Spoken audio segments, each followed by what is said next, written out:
Hello and welcome to episode 20. Thank you for joining. I am Arumba. In this episode, we're going to see if we can get some extra time. I'm going to start it up right away. See if we can get some time to pass. Oh, that's right. I left a military open apparently. What were we doing? Just captured a city. Okay, so let's make sure our troops are released. This is all mercenaries that we have here. And, I think we had just attacked this guy. Let's check and see if we have a truce. I think we do. The Prussians, yep. So we just attacked the Prussians. That's Pomerania, though. Whatever, let's just see if we can attack him. Yeah, we can attack this guy. What about we just attack the same guy? Oh, this is the guy. This is the Prussians. So let me give you an example. So we have a truce with this guy, right? This is going to lower the opinion of all pagan rulers by 25. And we talked about how you lose 100 prestige when you declare the war, but you still gain 100 prestige when you win. We've already broken his army. We just beat him. And so when we look at his realm size, he only has 132 troops. He's very, very, very weak. And we had just sieged his castles and things, so they're all weak as well. So even though it's sort of dishonorable, let's do this. We're actually going to break the truce and do a holy war. And that's going to give us much more of the land. We're able to keep our mercenaries already there, and for fun, we're actually going to invite our allies to the war as well, just to make sure that we have no issues with it. But we'll do a holy war. That's a great way to build up piety if you spent a bunch of piety buying counselors. And then where did we leave off with our plotting? Yeah, let's seize another trade post.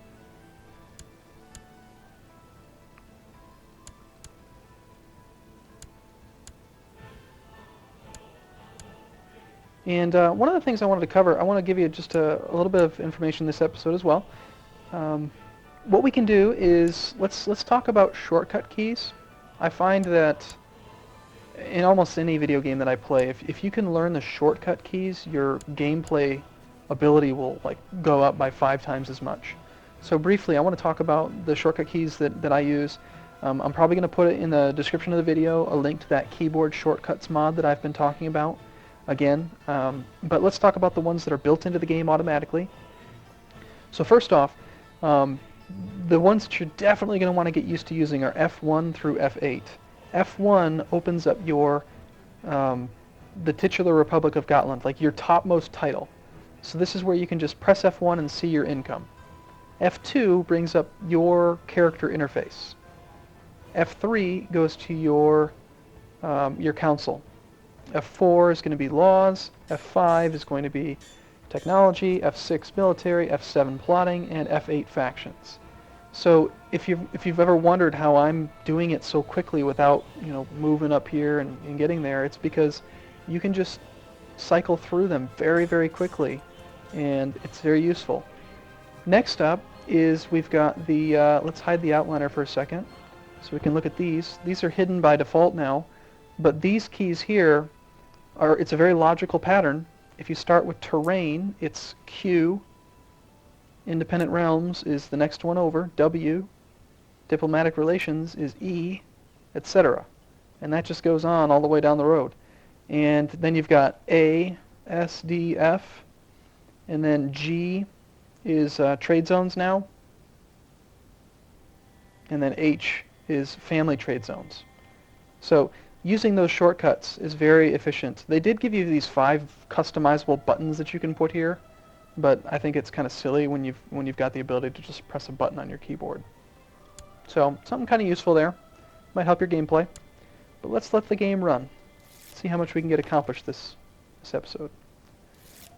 I'd like to do the Holy War, get a couple more trade posts going, see if we can potentially, after this Holy War, I'm thinking we might try declaring war on one of the larger people nearby, like Sweden or Denmark. Because so far we've actually, I'd say I'm going a little bit slower as far as expansion goes than normal, because I had that terrible engagement with that first rebellion, the Independence War, and I am playing live sort of, so I'm not playing as well as I normally would, but oh well, we're still doing all right. I mean, it's not quite the year 1100. We've got control of almost the entire Republic. Is there any other trade posts that we can steal? Nope. That means it's time to kill the last Hejnum. Die, child. Die!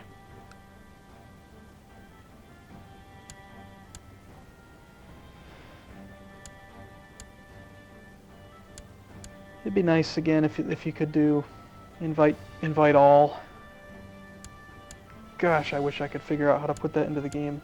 If I could do it myself, I would have. Make things a lot simpler. We've still got this province making nothing. Feels mostly useless. You are sieging, right? Yes. Since oh yeah, we got to get our units too.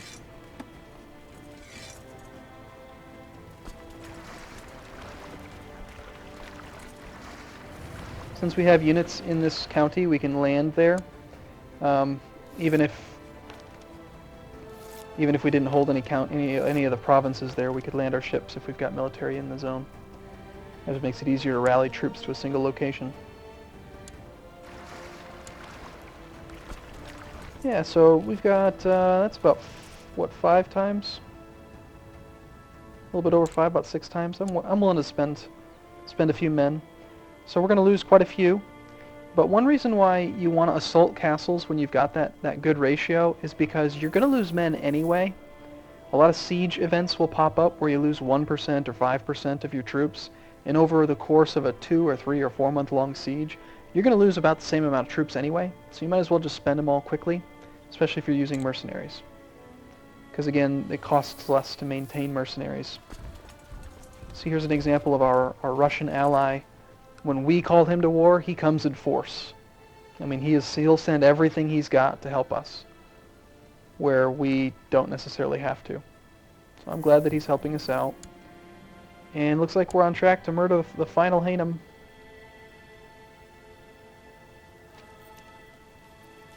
Interesting. Okay, fish, fresh fish, straight from the river, fruits and vegetables, a day or 2 old. The clergy in Gotland is not happy about the merchants setting up stalls in all the church squares and demands that it be forbidden. So we can either please the religious body and get 5 piety, but lower our city taxes, or we can piss off the religious person and keep our taxes higher. I don't really care. We're not playing religious at all. I mean, we're a Lollard heretic, you know, so sometimes those events will actually increase the income of the county. There goes the final Hejnum. So we've got Patrician Gregor of Skarsholm. And we should get all of that money from the final Hejnum. So some 200 gold just came into our possession because when money has nowhere to go, it goes to the topmost liege. Just make sure that person doesn't have a lot of respect. That's good. And let's see if we can plot any trade posts. Yep, got a lot of them. And we'll just take the top one. It's not really... We're going to get them all, so I'm not going to really worry about getting them in the right order. As long as we're constantly taking them.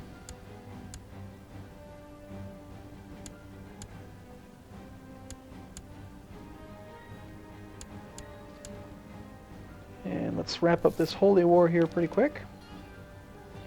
Looks like we've got enough money to buy another trade post. That one's a little bit too much. 200 gold is acceptable. Anywhere around 200 I feel is a pretty good return on investment. Ideally, like in the beginning of the game, I cared a lot more about maximizing it and getting the best opinion possible before doing it, but yeah, these days it's not as quite nearly as important. Our secondary grandchild, again, this is much time away from actually being the character that we would be able to play, and it's very unlikely that we would play him as anyway, so he's probably more useful to us as a relationship boost. We have a priest who hates our guts, because apparently he became zealous. We might want to murder him just because he could become a problem. He's actually got pretty good stats, and he's a holy warrior, which would be useful if he was our religion, but because he's zealous, we're never going to convert him. We'll just do it ourselves, it's fine. Make sure to give him good stats too. Yeah, you would never want to assault this. We only have 3 times as many, we would almost guaranteed lose this assault.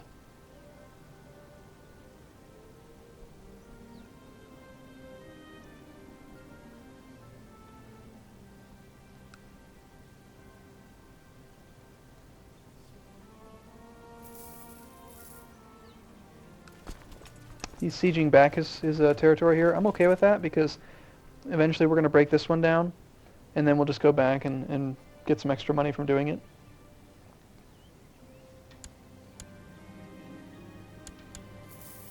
Our income is going to skyrocket. Just an episode ago we were at like 350 income, and now we're almost up to 500. And it's because we're just rapidly taking trade posts now. Looks like we need to murder somebody again.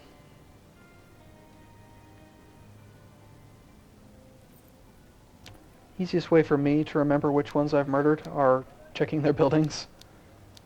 So we have not killed Gilda yet, or the Straben family. So let's go ahead and let's see if we can get rid of this guy. We'll kill off the Straben family next. And then once we've killed off every family at least once, then I'll probably stop murdering our people quite so much, unless they become a threat. And I'll start focusing more on murdering people in other courts where we can cause claims and just generally keep them weak. Remember, every time somebody new comes into power, they have a short reign penalty. It's very, very significant if you don't have a good level of legalism. If your legalism is very low, then the penalty lasts for a long time, and you can cause a lot of instability in realms just by keeping people freshly onto the king's throne. And a long time ago, we talked about with the laws and how I like to play with them lower. I'm gonna lower them again here. Let's lower real quick. We can check and see what kind of vassals we have and sort them by rank. We've got some barons. Okay, this is the one time that I wouldn't suggest lowering it. With feudal levies, this is going to be castles. It's a very, very small hit to boost it up to maximum, and this is almost always going to cause you to get more military. So we're going to take that. Actually do an increase there.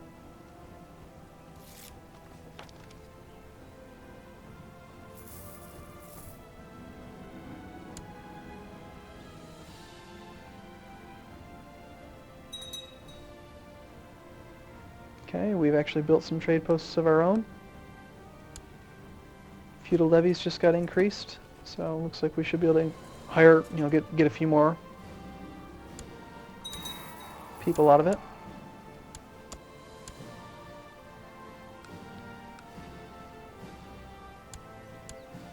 And we're probably plotting against a child here again, so our plot power is just off the charts. Yep. It's a 13-year-old slow boy. Slow. That reminds me of Meridan. This is the point in the game, too, where if you're playing the way that I play, and especially when you're playing as a republic and you have tons and tons of trade posts, let's briefly discuss how you can kind of customize what you see over here. I mean, it's getting to the point now where there's too much on here.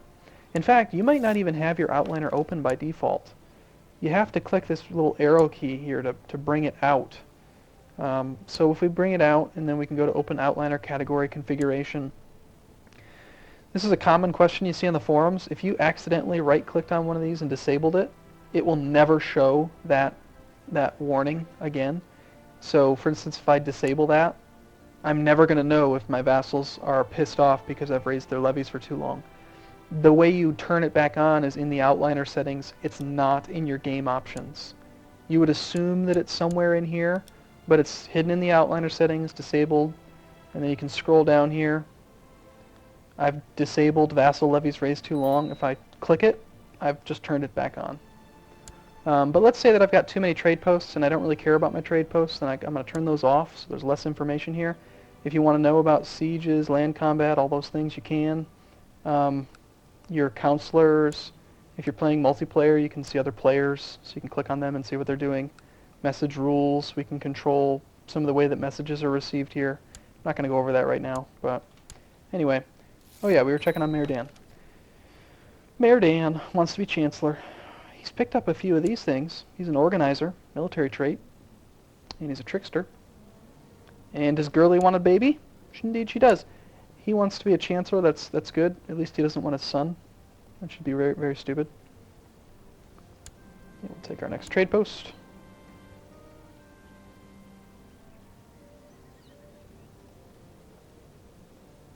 Yeah, so we'll kill Strabon, or whichever one it was. We'll kill one of them, and then we'll get all our money. Unfortunately, we are weakening the Republic slightly by killing them, because the more money they make, the more money the Republic makes, the more taxes we get. But for the sake of having power and having control and guaranteeing the succession, it's usually worth it to continue to murder people.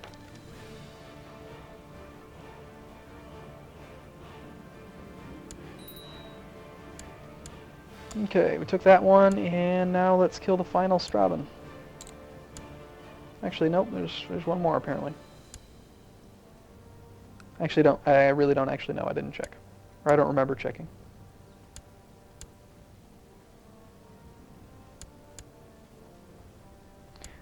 Out of curiosity, this is just something I noticed. If you have any experience with YouTube and views, I was looking at the videos and I just don't understand it. There's more people have watched like episode 15 than have watched episode 14. How on earth does that happen? Who just comes in and watches episode 14 and they just don't even bother to see 13? Like, I don't get it. To me, I definitely watch them in order. That's the way I do it, at least. I like to queue up a playlist and just put it on autoplay. But ooh, yes, this is worth it. Legalism progress in Gotland changed by 2.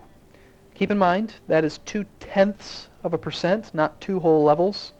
So if we look at our technology, he's saying that because I have my court chaplain doing this research cultural tech, what he found is a great philosopher. It's a 3.85% chance per year of finding a philosopher and giving him an ability to randomly increase one of our culture technologies.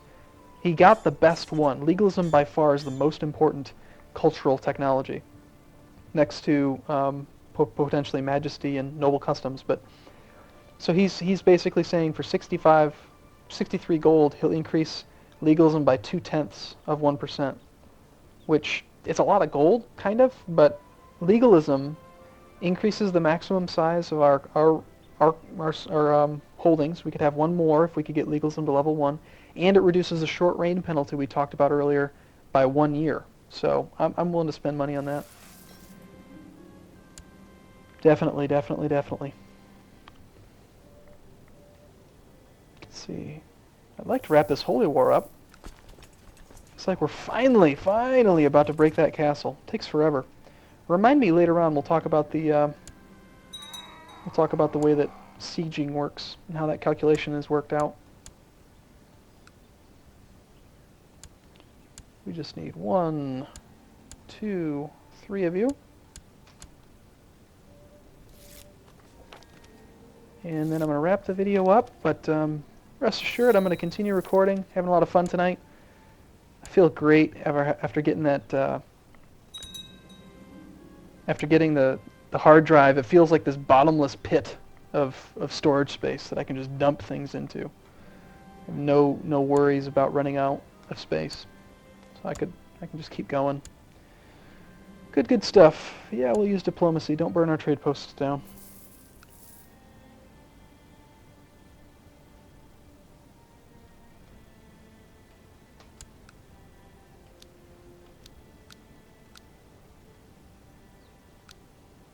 We actually haven't got a sow dissent event yet. Ooh, he doesn't like us. Why don't you like us? Oh, apparently you became zealous. Well, fine. Be that way. I'm going to turn my one son into the Chancellor, and then I'm going to turn my other son into the Chancellor. Keep stacking their stats. See if they can do a better job than you. And then I'm going to kill you, because I don't like you either. You zealous, Who was it again? Was it you? Nope. Rumby? Yeah. Let's get rid of you. This is going to be difficult because a lot of people like him, because of his high diplomacy, but hopefully because he's the wrong religion, we'll still be able to get a lot of people involved. I think we will. Almost everyone should be willing to plot against him. So we can just conveniently get rid of this guy now. Man, we've abused him. We've abused his stats for our benefit, and now we're just going to murder him. It's tough living in our court. Okay, I'm going to invite the rest of these people off camera, but I will see everyone in the next episode. Thank you for tuning in. Appreciate you watching.